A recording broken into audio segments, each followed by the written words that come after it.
Hello and welcome to this episode of the Economic Times Cutting Chai Stories, an initiative by ET Edge. I am Ashwani Mishra, bringing to you conversations with business leaders over a cup of chai as we discuss their professional and personal journeys, career experiences, hobbies, sources of inspiration, and other such engaging topics. We have been joined today by Sujan Roy, Head International Business, Passenger Vehicles, and Head Marketing, Electric Vehicles at Tata Motors. Welcome to Cutting Chai Stories, Sujan. Thank you, Ashwini. Sujan, what is the story behind your fascination for speed at a very young age? Let's walk us through it first before we hit on some other questions. I used to live in a place called Karikal, a small town which was a French colony, part of Pondicherry as a child. And our landlord, he was a collector of old American classics. So he used to have Oldsmobile, Buicks, Dodges, you name it. Wonderful large cars, which were more boat than car in terms of Okay, dimensions, in terms of the way they moved. right. And that those shiny bits of chrome and those beautiful dials and those sofa-like seats, they always had a fascination for me. But before that, even before that, I was crazy for fighter aircraft and wanted to become a fighter pilot. But Okay. being an avid reader, I got my glasses very early in life. And my dad told me the Indian Air Force does not take people with glasses. And that was the end of my fighter dream. And that is why I said these wonderful cars are right in front of me. And that is how I fell in love with cars at a very early age. Well, so you started working as assistant editor, in an auto magazine during your college days itself, Sujan, right? Yes. How did you take up that particular role while you were studying? I have always been fascinated with writing, reading, talking, competitively. So I used to write for magazines and some of the periodicals, and there was this little ad which appeared in Times of India long, long back saying that automobile magazine looking for interns. So my dad was very aware of my love for writing, and he said, "Why don't you go and talk to them?" So I went there. There were 20, 25 people, most of whom left after they realized that the internship was an unpaid position. I was the only guy, I think, who stayed on because I Okay, wanted to learn, I wanted to write. right. And that's how I started writing for Autospark for 3 years of my graduation and 2 years of my post graduation. I used to write for the magazine. I used to finish my practicals, tell the teachers I was leaving for my job, and I would go and work in this magazine. And it gave me a chance to also hobnob with the people around automobiles and enjoy automobiles, to write about automobiles, to follow my passion. So for most of the 5 years, it was without any pay. One fine day, the owner took pity on me and said, "You've been working for us for so many years. At least I can pay for your, travel." So he Okay, started with with giving me a second class railway pass. Eventually, he started also giving me 500 rupees, a princely sum in those days. true. And my highest pay as a journalist was 800 rupees. And this was when the first auto magazines were starting off in India. I And know. I recollect the name. Auto Spark. So I guess it was the only magazine at that point in time exactly, that had a exactly. very detailed journalistic view of auto sector in the country. Yes, yes, yes. That was the actually it is the oldest automotive magazine in India. It is now defunct, sadly. Oh, okay, okay. So I believe that after your graduation, after you completed your graduation, the first role that you took up was with Tata Motors, right, Yes, Sujan? it was that is quite a story too. Tata Motors was one of the few campus interviews at the Bombay University at those days, and that month I remember was also the month in on which Mr. Sumant Mulgaonkar, the then head of Tata Motors, expired. So the cover story of Autospark was an obituary to Mr. Sumant Mulgaonkar. And I was very eager to crack it into Tata Motors because that would have been my dream job, because automobiles, and at that time the undeniable, topmost automotive company, and even to this day, the topmost automotive company in India coming to campus. So The only problem is the day that Tata Motors was supposed to come to campus, the Mumbai riots happened. So Oh, okay. Kalina, Right. Kurla was all 93. That's under right. shooted site orders. And I was so determined to get the job. I remember I got down at Kurla station. I could only afford public transport. So I got down at Kurla station and I went out. The police stopped me. They said there are shoot at site orders imposed. I said, I have to reach Kalina University. There's a job waiting for me there. So the policeman tried to convince me, no, there is no one who's going to come to Kalina University. Go back home. I said, no, I can't take a risk. I have to get that job. So a sub inspector took pity on me. He said, listen, young man, I'll take you in my jeep to the Kalina University. If you see the gates are locked, I'll bring you back and you can go home. I said, Right. deal. So he drove me from Kurla station to Kalina University, showed me that the gates were locked, and he brought me back to Kurla station. He said that your interview has been rescheduled. Don't worry, go back home. You will get the job. And eventually, when the interview happened, I got the job. Right, right. That is some story, Sujan. I completely recollect 93. I was in my 10th standard during that time, and we had our board exam scheduled and which were postponed. So you've taken me back to the 93 of bomb blasts in Mumbai. I've read some of your articles, and there's something that you mentioned. Uh, you have never sought an assignment, but the assignment has sought you. How have you lived up to this statement that you've made? Well, what has happened always is the love for doing something bigger, the love to get out of my comfort zone. So when I got into Tata Motors, I spent 2 years, my first 2 years with Tata Motors, and then someone had cut out ad for a company in Oman. At that time, I couldn't even make out where Oman was on a map. Someone left a cutout on my desk, and I said, "Let's, for a lark, let us respond to the advertisement." Someone has very kindly left it on my desk. Right. And when I reached for the interview, I realized they knew everything about me. They had probably someone who was identifying talent within the major automotive manufacturers, and they knew everything about me. They knew who I reported to, what I did, and I was there just to have fun, to talk to people. I like talking to people. And so they said, okay, you are selected for the job, sign here. And explaining the merits of the job, they said, when you get the next promotion, you will be eligible for a Toyota Corolla. So this company was Okay. one of the largest Toyota Lexus distributors in Middle East. And they Okay. said, with the next elevation, you'll be responsible for a Toyota Corolla. I was very happy with my job. I was not looking for a change. So I blurted out. I said, I'll take the job if you give me that position right away. Okay. So the two gentlemen, they looked at each other and they said, okay, sign here. I said, what do you mean, okay, sign here? We'll give you that position. Now, at that moment, and I come from a lower middle class, fairly simple family, I had a bicycle. My dad had a 25-year-old Vespa, and which I never got to drive. So for me, from moving from a bicycle straight away to a Corolla, I didn't know what to react. I said, wait a minute, I got to think and come back. Right. And I, of course, researched the company, researched the country. I realized it was a great job and a good company. But to tell you the truth, I left for Oman just because of that Corolla. Okay. Okay. 115 horsepower in a country which at that time did not have too many speed limits and where petrol was cheaper than drinking water. And you are 24 years of age. So, and for a speed crazy demon, what better things to Offer. happen? Right. You touched upon the Oman experience, So I believe you also won the international public speaking contest in representing Oman, Sujan, right? How did this happen? So my immediate superior, Mr. Anthony Lobo, he used to be part of a group called Toastmasters.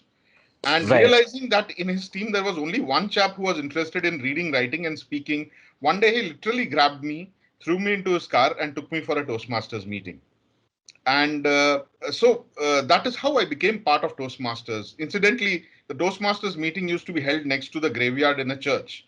So Okay. we, Okay. we used Okay. to we used to call That's it raising scary. the dead. Right.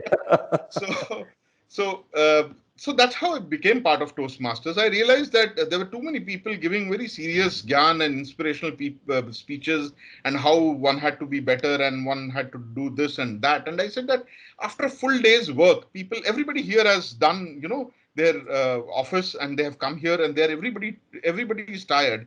It would be better if someone would take the path of offering lighter speeches which made people laugh.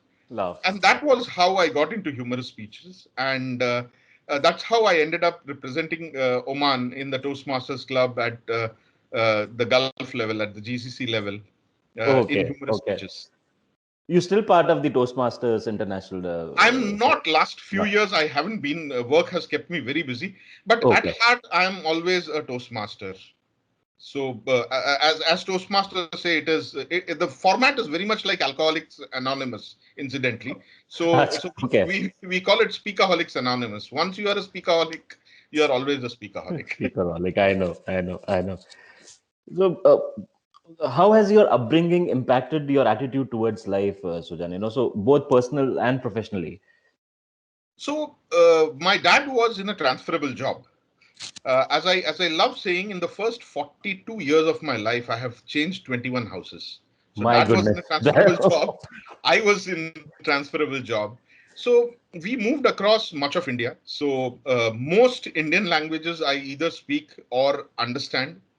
Perhaps the Northeast languages and Kashmiri I would not understand, but most of the other languages, including the South Indian languages, I either speak or I understand.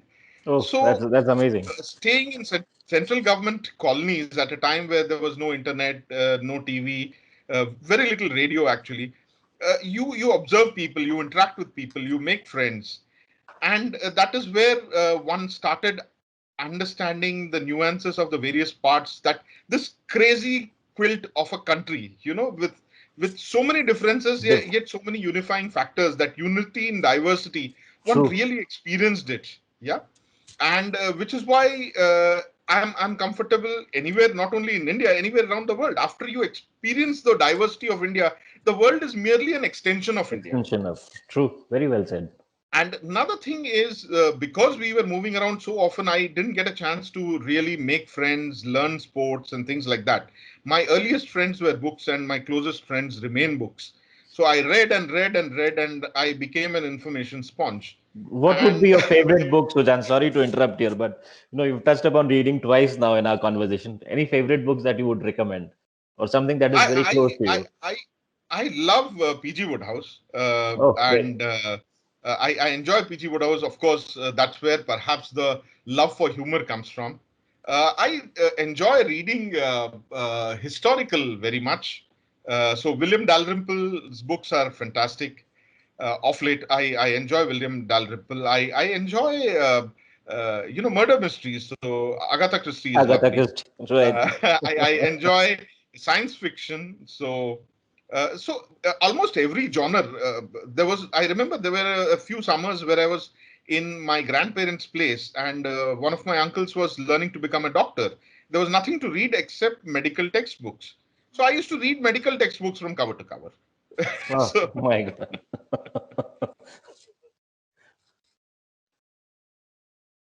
in fact, this huge curiosity for absorbing information has been such that there has been one part of childhood which I have been forced to leave out completely, and that is sports. Because there was no one of True. my age. I never, held a cricket bat, never aspired for a badminton racket, never knew how many people play in a football match, and how long does a football match last. So growing up, sports was absolutely not a part of my makeup. I'm all for fitness, but I really still don't. That part of the brain which loves sports and relates to sports, that is either not there or it is dormant. I still do not understand why people get all crazy and the roads get empty whenever there is an IPL match. I simply don't understand it. IPL is okay, Sujan, but you mentioned about you are not aware of the football, so that from coming from you is I'm a very atypical Bengali. I'm okay. not the fish football and fags type of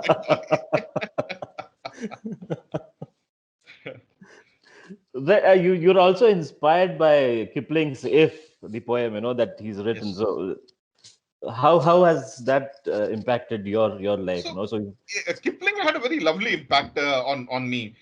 Kipling was famously, a person who promoted the fact that India should remain a colony. While I do not agree with his political views, there are two parts of Kipling which have immense interest on me. One, of course, the first thing why I love Kipling is he was a Mumbaiker, and I'm a hardcore Mumbaiker at heart. He was born in Right. Mumbai, and the place where he was born, his parents' bungalow, still exists within the JJ College of Right. Art. Those of you Right. who are interested, there are two parts of Kipling's books which impressed me phenomenally. Most people tend to mention, Jungle Book, but for me, it was Kim. Kim is Yes. the great game. This game where superpowers are fighting against each other, who are playing this game of shadows. And I had always been intrigued by this great game. And I believe that my current profession of exports gives me an insight into the great game of the 22nd century or 21st century, which is global trade. And that is what has shaped my love for exports and global business. And of course, the immortal poem If, which inspires me at every moment. Of course, Kim is what inspires me to be with the great game of today, and which is global trade. And of course, the poem If, so inspiring. If you can talk with crowds and keep your virtue, or walk with kings and not lose the common touch. If neither foes nor loving friends can hurt you. If all men count with you, but none too much. I Much mean, true. I get goosebumps every time I read that poem. I mean, It's after an amazing after poem. Yes. after our national anthem, this is my anthem.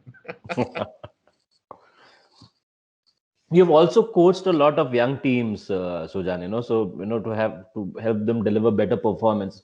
How has been this role of mentorship? That you've taken up, and how has it helped young people? Who've worked with you. So I think the part about mentorship came into my life because one, I had a massive vacuum growing up. I did not have anyone to turn to. My dad was like Amrish Puri in one of those movies. Yeah, he was not very approachable. He laid down the rules very hard and strict, and but he was not that friend. He was not the Anupam Kher type of dad. He was the Amrish Puri type of dad. So, and that comes from my grandfather, who was a full filmy, Rai Bahadur Bhavani Oh, okay. Prasad Roy. So, double barrel wale, ghode wale, matlab Okay. filmy the. So, he had seen his dad and he had become that sort of a person, and I could not reach up to him. So, I realized that for most Indian youth, there is this vacuum where you are looking for someone who can guide you, who can tell you stuff that you need to know, which you know yourself, but you need to know from someone who you look up to. And more than here, it is see someone doing that. I realize that young people don't listen to what you say; they see what you do. They see the examples that you do.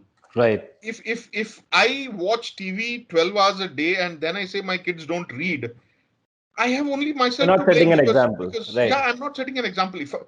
I started reading because my grandfather, my uncles were reading all the time. You would stub your toe against books in my grandparents' house, and that's how I picked up reading. So being an example to them for setting a standard for them, I realized was the best way to keep myself in check. I'm a person who's a very easygoing person in life, and if I have to push myself, I have to hold a mirror to myself. I needed to say that I need to mentor young people. I need to set up a better example to them than other people around. And it's been one of my most enjoyable experiences. I remember I used to teach a management class in Pune at an institute. And that was many, many years ago. It was nearly 18 years ago. And I was standing outside a bus stop a few years back, and it was raining Mhm. in Worli. And there was a young man who was looking at me. He was staring at me. First, I thought maybe he's not looking at me, or he's looking at somebody else. But suddenly he cut through the traffic and ran towards me through the rain. And I did not know, I could not recognize him. And suddenly, in the middle of that downpour with people around waiting for the bus, typical Mumbai monsoon evening, this guy comes and touches my feet. And I sort of Oh, go back. I that's said, "What very happened? touching. Yeah. What happened?" He says, "Sir, you don't remember me, but you used to teach my marketing class in the year such and such. and you had told us something. You had said this particular sentence, and that changed my life. And that is when I realized that it was not the money, it was nothing else. It was for that moment that something I had said changed someone's life. That is the Right. most gratifying feeling. True. True. True. Do you have a personal goal, Sujan? Apart from the corporate mandate, something that you would want to do after you hang up your boots, or something that's left unaccomplished. I have a long bucket list. In fact, one of the things that I say in my sessions and wherever I'm called to talk, I usually end up with this, and I ask people to create a bucket list. Right. And since I follow what I preach, I have a very detailed bucket list. But what has been a passion of mine is, after I finish off with the corporate life, I get into teaching. It doesn't have to be something very highfalutin. It can be a third standard English class. It can be going into a village in Bastar and producing the most amazing speaking English. English is a language that I love, and it's a Right. subject that I love. So that people say, how come out of this village in Bastar are we getting so many amazing writers, speakers, and such command of the English language? True. And that is Right. that is Right. something that Right. I would Right. love to do. Anything that you have not done in automotive marketing, Sujan? So anything that you still want to achieve. Actually, there is not a single role in automotive marketing that I have not handled at some point of time. In fact, Right. the joy was two new emerging fields. Stuff that was not part of the syllabus when one learnt it, and that was digital marketing, and that was electric vehicles. These were two emerging fields. So Emerging fields. digital Right. marketing is something which we as marketers, when we studied the Kotlers, those things were not there. The technology didn't exist, and it is a great joy to get into digital marketing and see the results. You put up a post and you realize that this is not working. You put up something else and you realize that this is on fire. And very often, because we think of it from the classical marketing terms, most unexpected results happen in digital True. marketing, and when we try to replicate it is not necessarily so easy to understand and distill the magic. What is it that catches the imagination of people is People. the joy Right. of digital marketing. And second is electric vehicles. Electric vehicles is the future. Just as horse-drawn carriages disappeared within a decade of Right. the internal combustion engine coming in, the motor car coming in. I believe that even faster, within the next 5 years, we shall see the smoke belching petrol and diesel cars disappear. Disappear. CNG might last a little longer because it's relatively Relatively non-polluting. new. Right. Right. But electric vehicles are where the future is, and that is what occupies a large slice of my mind. Right, Sujan. It has been a pleasure interacting with you to hear your story, your journey, and the way you have lived your life. All the best for Tata Motors, and thank you for your time on Cutting Chai Stories.